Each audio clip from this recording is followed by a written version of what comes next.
jelema disebut anak onyet.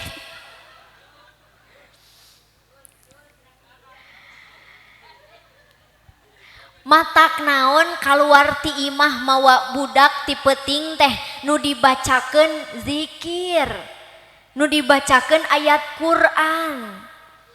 Da sieuneun jurig oge ku ayat-ayat Quran mah lain disebut anak onyet. Tuh cek si Ece, oh heueuh nya. Beda Pak. Kapungkur mah ibu mepende budak nepi ka reupna sare teh da dibarengan ku zikir, dibarengan ku sholawat.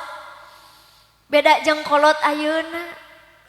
Kolot ayeuna mah Pak mepende budak ditimang-timang sina sare teh ayun ambing lila bari nyaring, ayun ayun puntang lila bari hudang, si nyai mah kudu di ayun bapak nama ayun ayunan. Atuh budak teu sare-sare muntang we tuluy da dibarengana ku ayun puntang. Na uzu bapak oge sami deui. Wih ti luar kota mawa oleh-oleh dina karesek disampeurkeun ku budakna. Ayah puyang. Apan cadel keneh budak mah ayah pulang. Bawa ecek mawa kerese. Da bapana teh terharu ger disampeurkeun budakna bari dikieukeun, Gusti meuni pintol-pintol teuing ieu teh putla caha. Atuh budakna mundur bari nunjuk budak sia.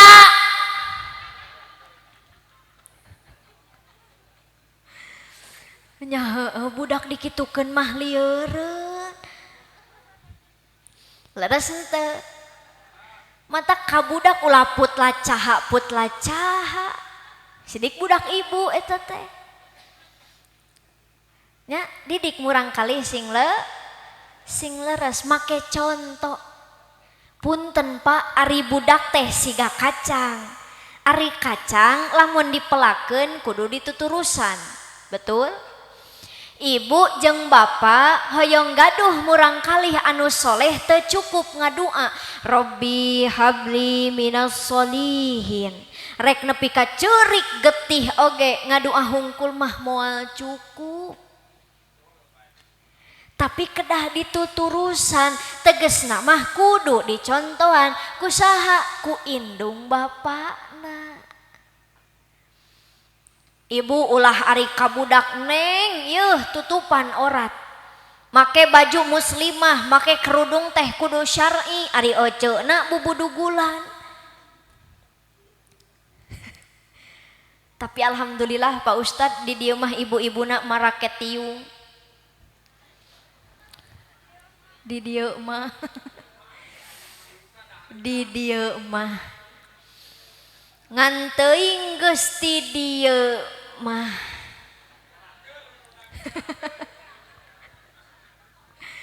Apan bubar we pangajian didudut tiungna teh hareud ararat bayeung. Da abdi mah apal nu sok make tiung jeung nutara. Nutara make tiung heg make ayeuna kaciri nyararengsol. Wis tong diomekeun. Jadi kanyahoan. Antepkeun we sina nyengsol. Bapak oge sarwana deui. Bapak-bapak ayeuna mah ngong adan di masjid. Allahu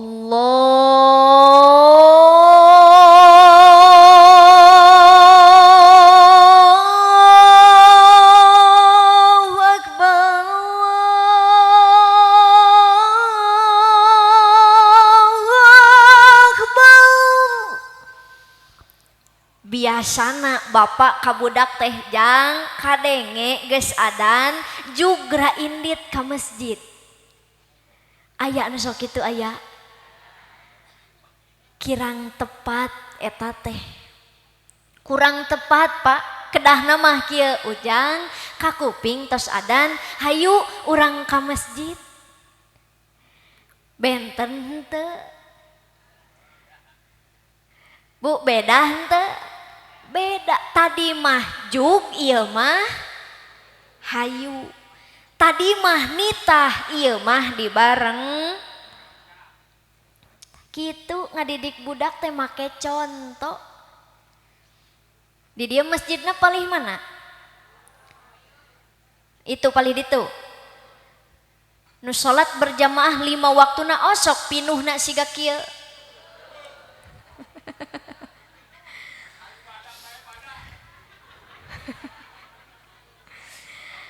Ari salaki ibu osok salat 5 waktu ka masjid. Sing jujur osok henteu. Allah karim. Yeuh taroskeun tuh ka pangarsa kasepuhan di dieu. Da baheula mah masjid teh tina bilik hinis. Leres teu? Lantaina oge tina papan, tina talupuh, tapi pinuh jamaahna. Beres salat careurik kabeh jamaah, lain inget dosa suku kacepet talupuh. Tapi pinuh baheula mah. Disebut nage baheula mah tajuk lain masjid. Leres teu? Reka tajuk teh pan mapai galengan bari mamawa cempor jeung obor. Da baheula mah alam dunia poek ngan hate caang. Ari ayeuna mah alam dunia caang ngan hate poek. Naon buktina tuh masjid gedong mewah make ukiran kaligrafi karpet segala rupa ngan jamaahna kosong. Salat maghrib 3 jajar, salat isya 2 jajar, salat subuh 2an ngajajar. Nu adan eta nu qomat nu ngaimam nu ngamakmum nu ngadua nu ngaminan ai ente ka mana? Lain eta si akang di tukang menipang tarikna eta we hayo ari ente ka mana?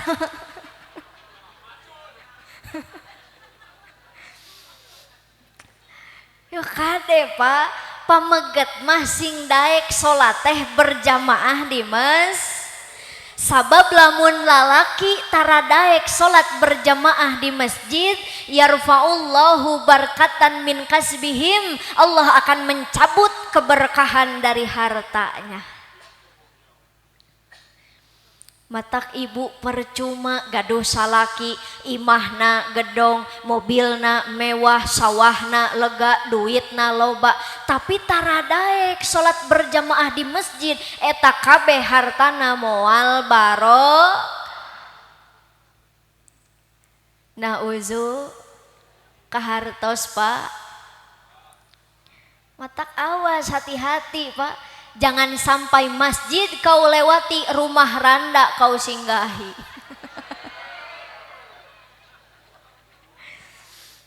Kesel atuh da abdi mah.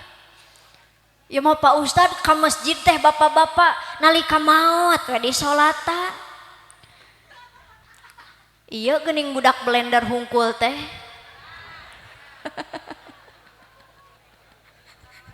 Lain atuh da meuni teu puguh di dieu mah kolot cicing budak mui.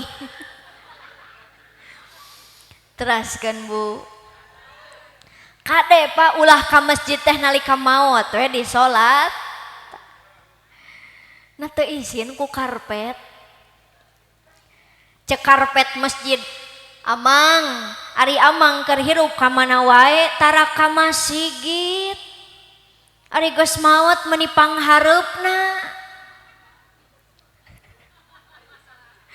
Bari teh sopan mai teh batur-batur nangtung ieu ngagoler. Matak abdi mah teresep ka mai teh. Teu sopan. Heg mangkaning maot mah teu aya nu terang, Pak. Duka bapak ti payun abdi pandeuri.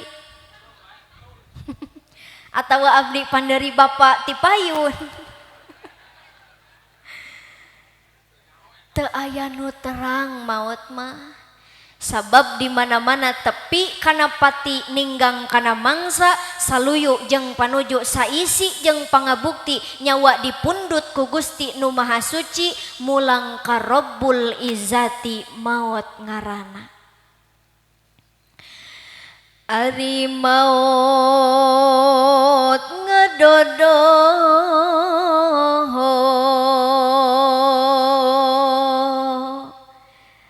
borosok di poho-poho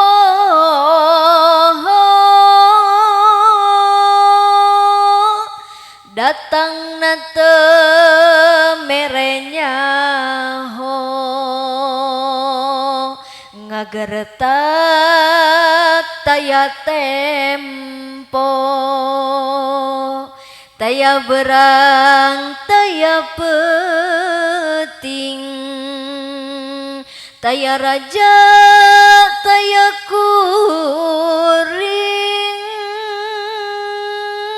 di mana ajal tos sumping teu aya basa anaking jangkrik anu ngajengjeik matak ngait kana ati gaang anu honcewang matak reang sumorea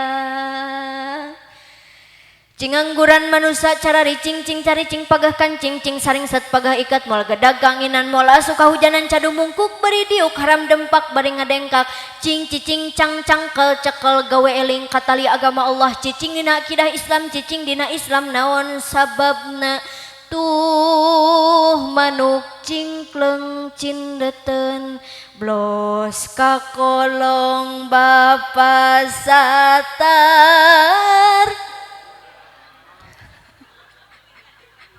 bisa tungtung nama.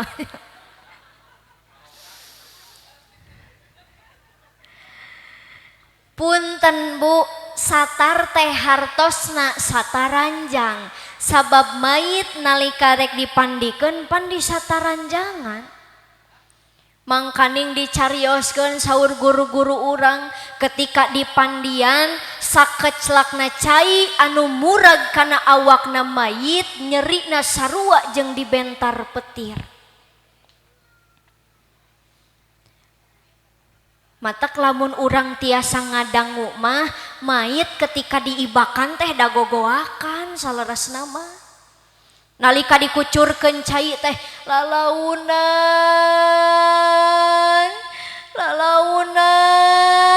Pak Ustad nyeri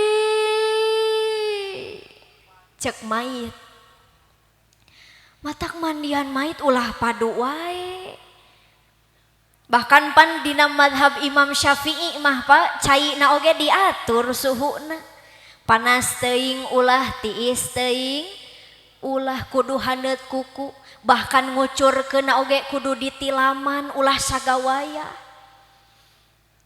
ieu mah mandian mayit ku minantuna kesel meureun mitohana koret hayang bersih make setim motor nauzubillah mangkaning sakeclake geus nyeri. Betul Bu? Beres diibakan tuluy mayit teh di kapanan dibungkus, beres di kapanan tuluy dibawa ka masjid disolatan. Beres disolatan tuluy mayit di araya harirup keneh henteu. Beres disolatan tuluy mayit digotong heula Piraku langsung dikubur di masjid. Digotong heula dibawa ka mana? Ka pakuburan, ka makam. Barang nepi di pakuburan, urang teh diasupkeun kana liang kubur, matak aya siiran sepuh kapungkur mah. Palapah Samboja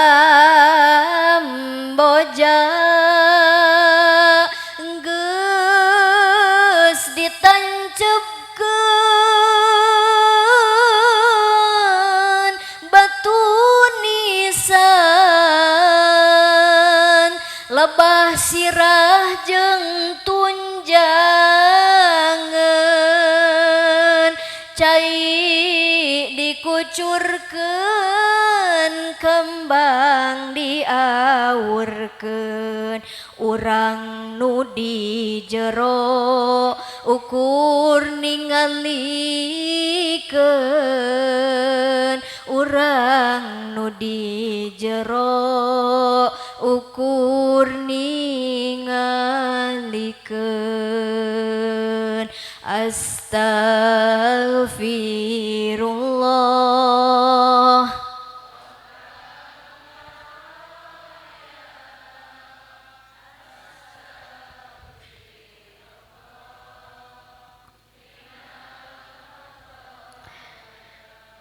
Astagfirullah Rabbal baraya.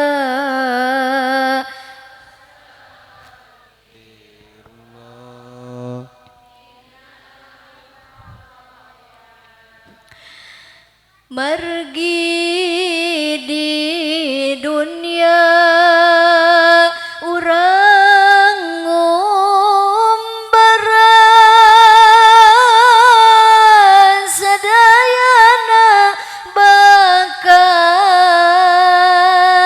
mulang ka alam baka, urang bakal mulang ka negeri akhirat, tempat pangbalikan anu sanyana, tempat pangbalikan anu sanyana. Astagfirullah.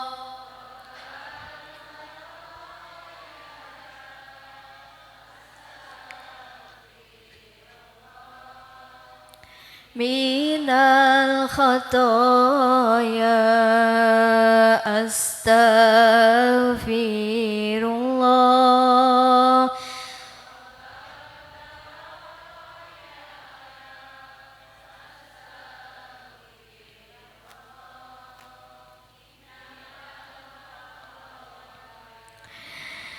Jasad ngajepat dibungkus kafan, teu aya guna pangkat jeung jabatan,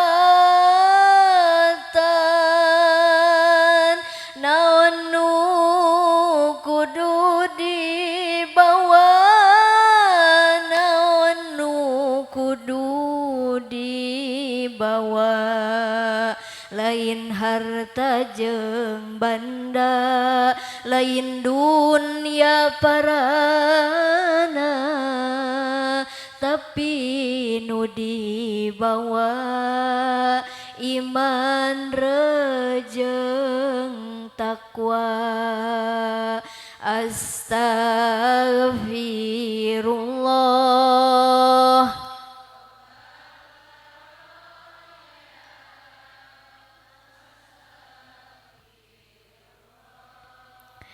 Minal khotoya astagfirullah.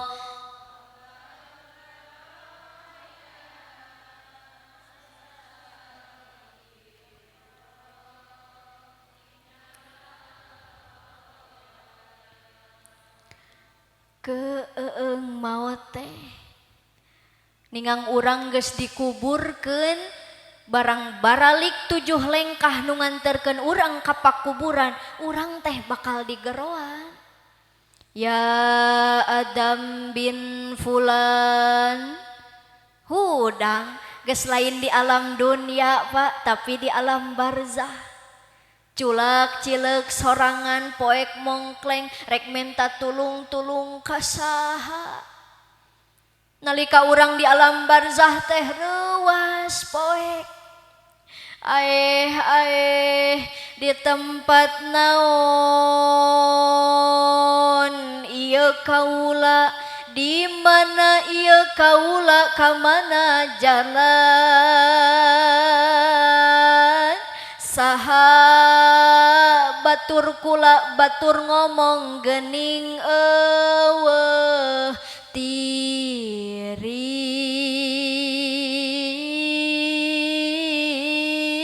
asa eueuh pisimbuteunana aya nu mawa salimut ka alam barzah.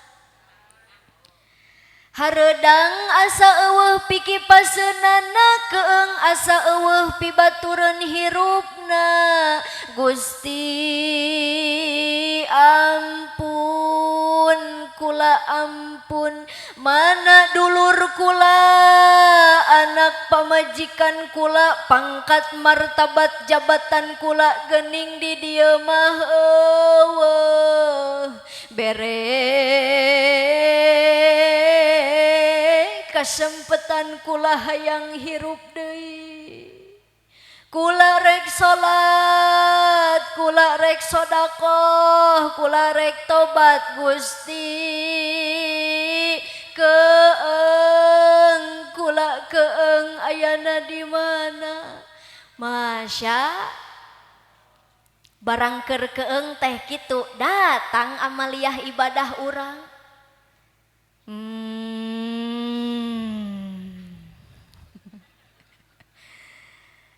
Saha kaula salat anjeun mangga lebet salat ari barang lebet teh salat bray teh caang alam barzah urang ku amaliyah ibadah salat geuning anjeun mah caang salat nyaangan tempat kaula ayeuna uningakeun ku anjeun anak Adam pan syarat sahna salat teh kudu suci tina hadas gede jeung hadas leutik. Salah sahiji cara susuci tina hadas leutik teh pan aya nu ngaranna wudu. Salah sahiji rukun wudu teh pan aya nu ngaranna ngumbah wajah. Kaula dikumbah pangsa eutikna 5 kali dina sapoe tah ieu balukarna nyaangan ka tempat anjeun ayeuna. Nuhun salat mangga anak Adam aya deui nu datang saha kaula sedekah anjeun geuning maneh mah teu caang siga salat sedekah geuning maneh mah abu-abu sabab baheula keur nyieun masjid maneh nyumbangna ku semen.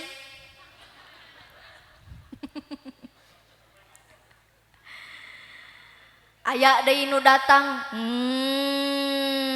saha kaula sedekah anjeun geuning maneh mah hejo henteu abu-abu sabab baheula keur muludan maneh nyumbangna ku leupeut.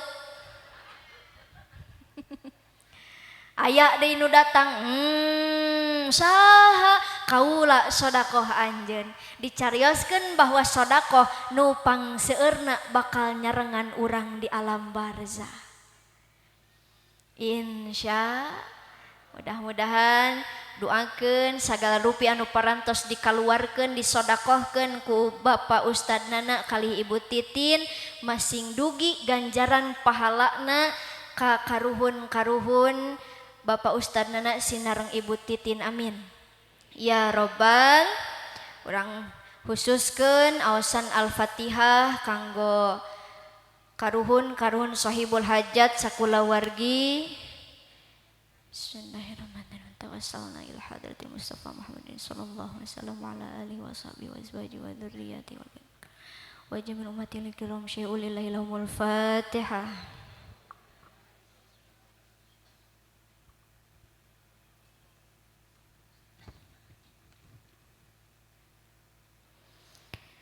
Khususon ila rohi Bapak Haji Wijata ila rohi susun Bapak Haji Solih almarhum binti ila rohi susun Bapak Akum bin Bapak Taslam Martaja ila rohi susun Ibu Renti binti Bapak Sulkas ila rohi susun Ibu dan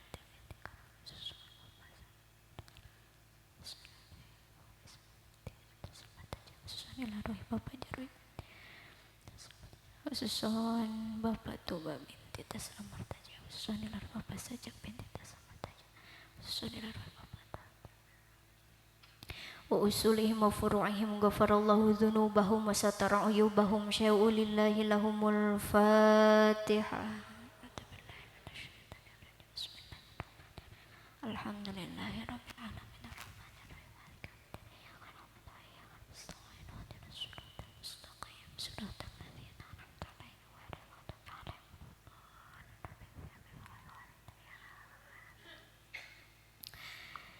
Keung maot teh lamun tegaduh pibekeun urang mah teu aya nu terang boa isukan pageto giliran urang nu dikiriman tawassul teh giliran urang nu dikiriman Al-Fatihah teh leres.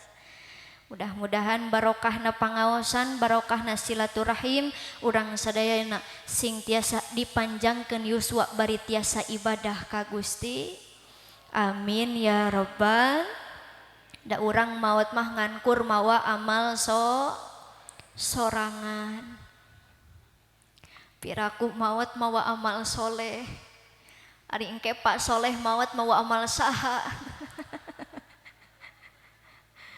Sing leres nembalan teh. Urang maot mah ngankur mawa amal sorangan. Ngan amalna teuing berat keneh kana kaalusan, teuing berat keneh kana kaawon. Kahartos Bu teraskeun biasana di dieu pangaosan sok dugi ka tabuh sabaraha pangarsa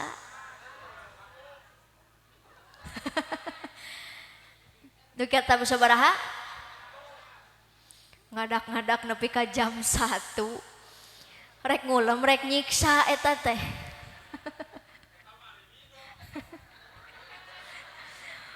ih amit-amit si bapak eta mah nyebut Ari Ridho ngiluan mayar henteu.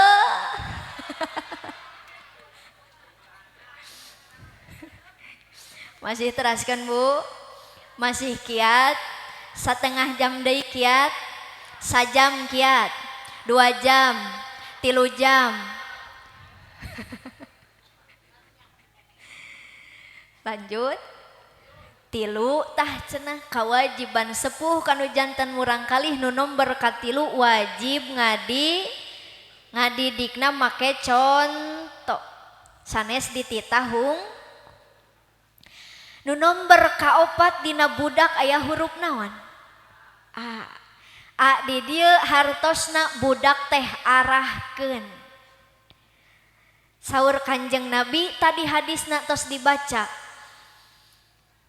Bu dina muqaddimah hadisna tos dibaca bahwa sakabeh budak nu dilahirkeun ka alam dunia teh fitrahna beragama Islam. Kullu mauludin yuladu alal fitratil Islam. Kaayaan Islam anging indung bapakna nu ngajadikeun Yahudi, aya nu Nasrani, aya nu Majusi. Babarina mah kieu ibu jeung bapak nu nangtukeun budak gedena rek siga kumaha. Ibu jeung bapak nu nangtukeun budak gedena akhlakna rek siga kumaha. Lamun hoyong gaduh murang kalih anu pinter arahkeun ka sakola. Tapi lamun hoyong gaduh murang kalih anu soleh arahkeun ka pasan. Satuju. Teu cukup ilmu sakola hungkul zaman ayeuna mah, teu cukup ilmu pasantren hungkul, tapi kedah saimbang duanana antara ilmu jeung iman, antara ilmu jeung akhlak teh kudu saimbang. Sabab naon? Kama qala Albert Einstein, science without religion is blind, religion without science is dim. Yes? Kahartos henteu? Paingan olohok teh meuni sarerea. Hartoskeun entong. Kieu Pak hartosna. Ilmu teu dibarengan ku iman buta. Sakali deui. Ilmu teu dibarengan ku iman buta. Tingali Indonesia pangarsa. Negara ieu teu kakurangan jelema anu pinter, Indonesia teu kakurangan jelema anu cerdas, Indonesia teu kakurangan jelema anu berpendidikan, tapi Indonesia kurang jelema nu berakhlak, nu beriman. Betul? Saha Neng Nais contohna di Indonesia jelema boga ilmu teu boga iman seueur. Nu ayeuna caricing dina jabatan. Leres teh. Damelna sae Pak, make jas berdasi, tapi pagaweanana korupsi. Mentang-mentang punya kekuasaan bikin kebijakan seenaknya yang menyusahkan rakyat. Kamari kan peting-peting BBM naik. Kesel henteu? Kamari anyar keneh ditangkap eta. Anu korupsi MBG nepi ka sapoe meunang 1 miliar atuh. Negara ruksak teh kudu kararitu Pak.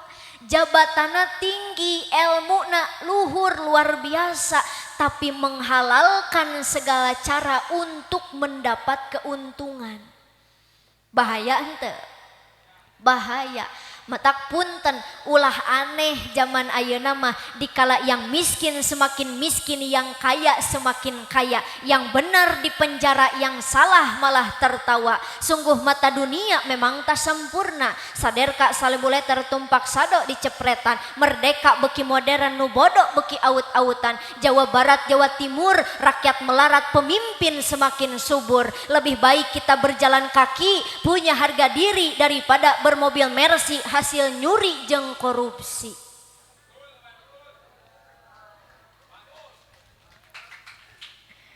Betul?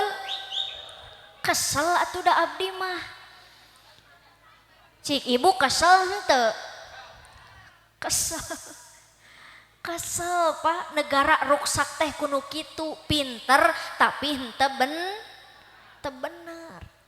Bahaya teu? Bahaya. Eta contoh jalmi gaduh ilmu teu gaduh ayeuna urang balikeun, lamun gaduh iman hungkul, gaduh akhlak nu sae tapi teu pinter, cilaka bisi lumpuh. Hartosna lumpuh teh teu bisa kukumaha. Da kaelehkeun kudu pinter babari ditipu. Da zaman ayeuna mah loba anu sarua warna beda rasa. Contohna dodol jeung tai ucing.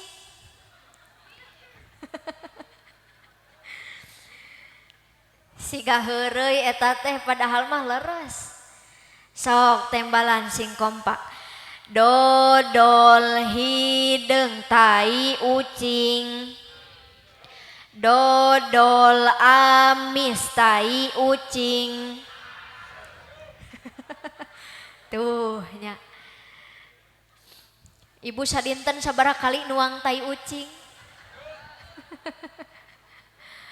Geuning meuni apal kitu rasana.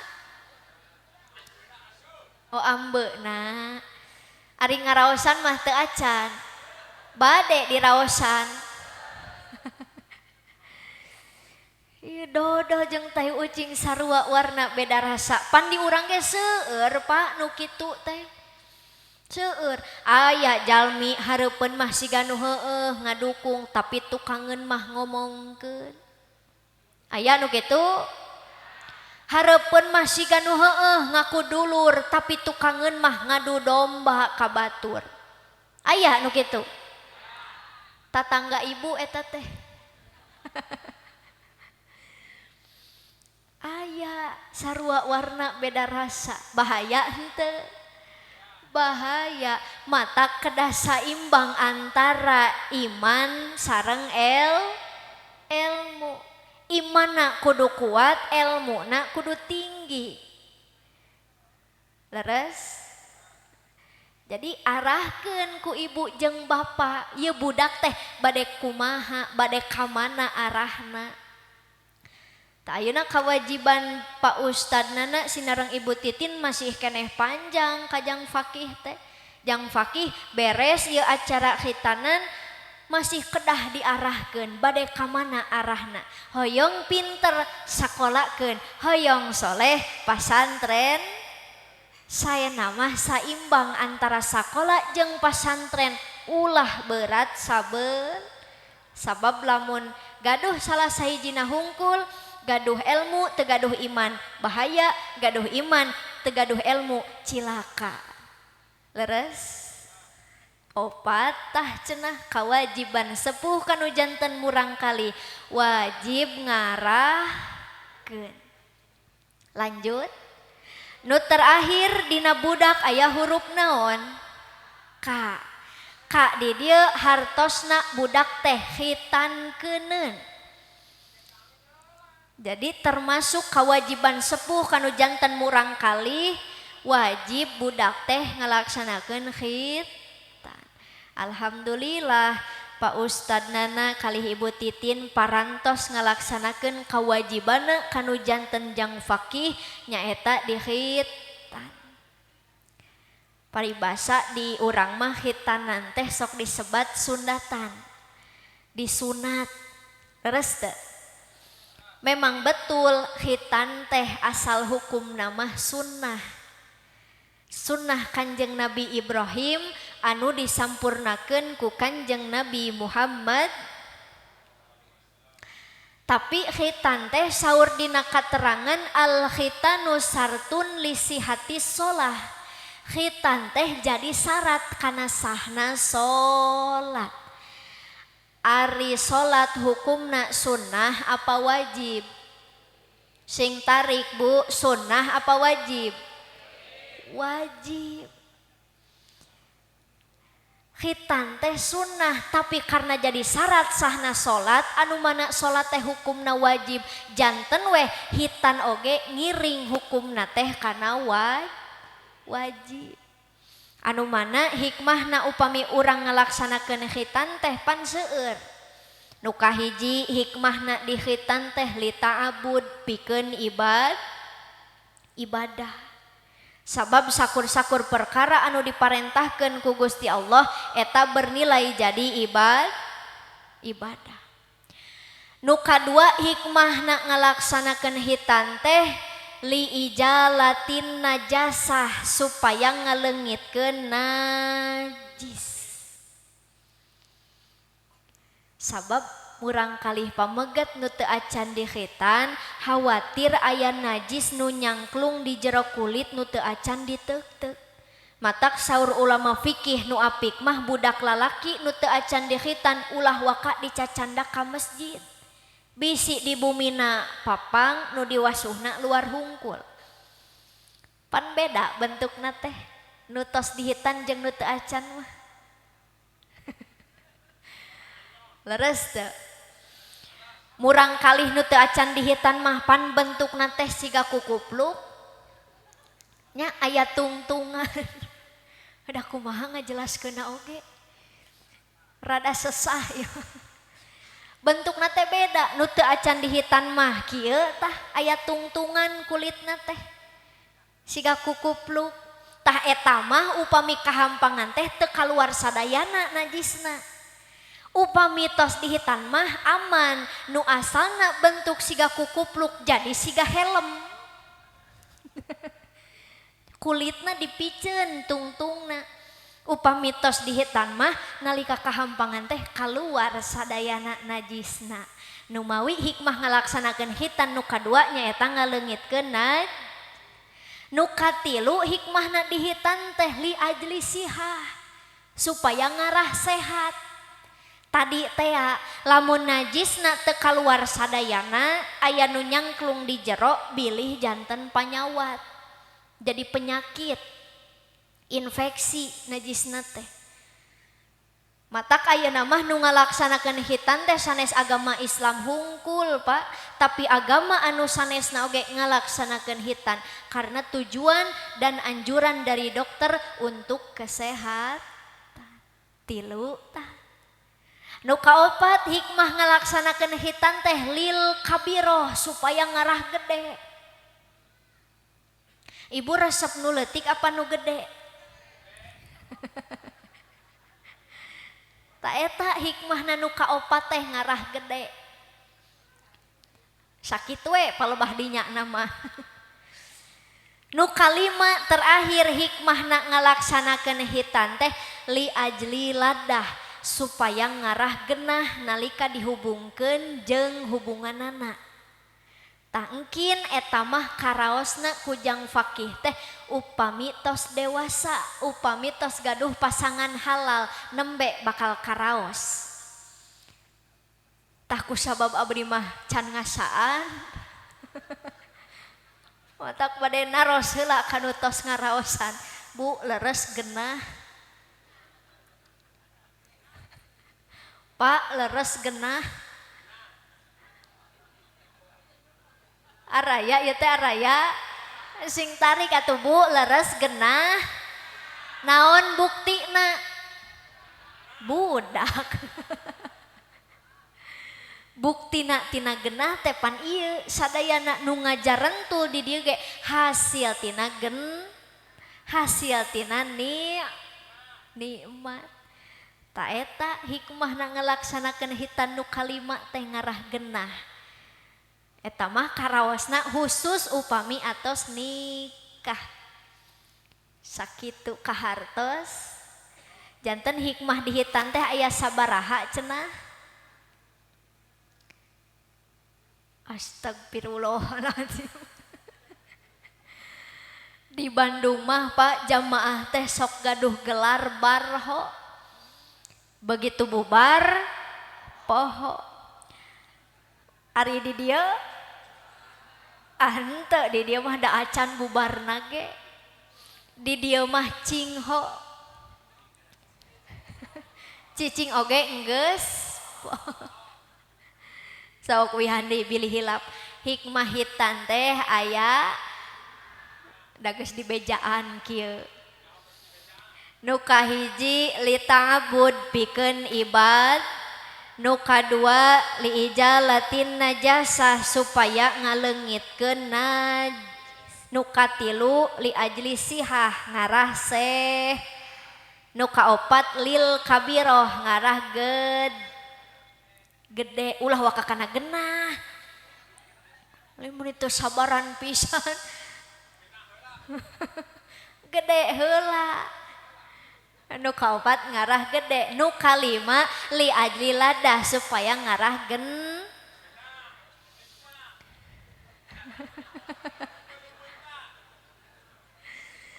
kahartos sadayana Bu kahartos.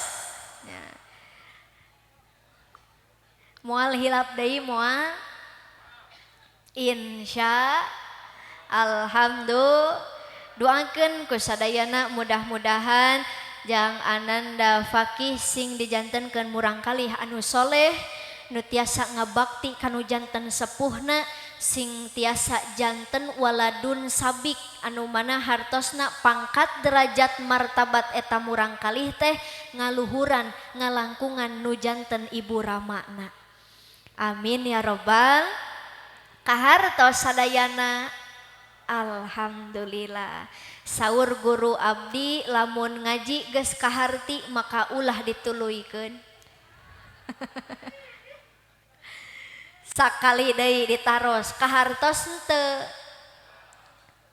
Kan ngadak-ngadak jadi henteu. Saur guru abdi lamun ngaji enggeus sajam satengah teu kaharti keneh ulah dituluikeun.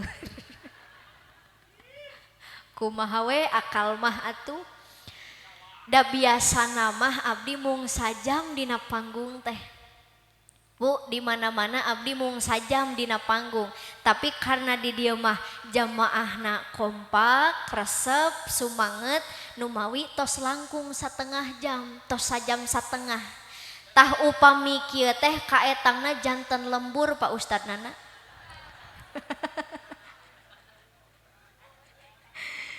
Hapunten sanes kirang sono tapi kumargi abdi badan tos rada leuleus, suanten tos rada serak, teras-terasan uleman. Alhamdulillah ti kaping 4 Sawal dugi ka ayeuna teu acan liren-liren uleman teh siang wengi.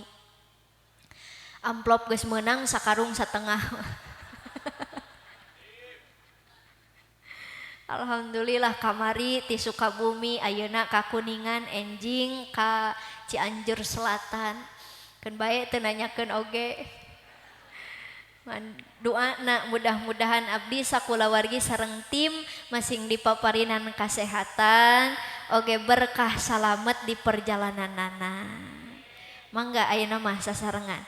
Ya Rabbi bil Mustafa balligh maqasidana waghfir lana.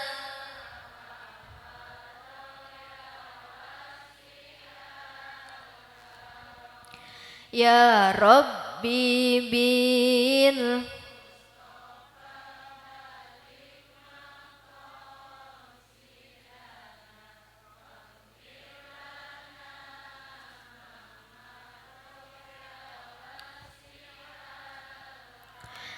Ya Allah biha ya Allah biha ya Allah bi husnil khatimah ya Allah biha ya Allah biha ya Allah bi husnil khatimah ya Rabbi bil